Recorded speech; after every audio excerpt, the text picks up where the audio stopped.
ধন্যবাদ, আপনারা এত কষ্ট করে এসেছেন।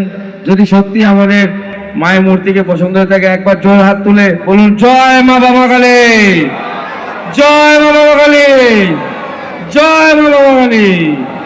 ভগবান আপনাদের সকলের পরিবারকে আপনাদের সব দুঃখ কষ্ট দূর করুক। অশেষ অশেষ ধন্যবাদ আপনাদের এখানে আসার জন্য।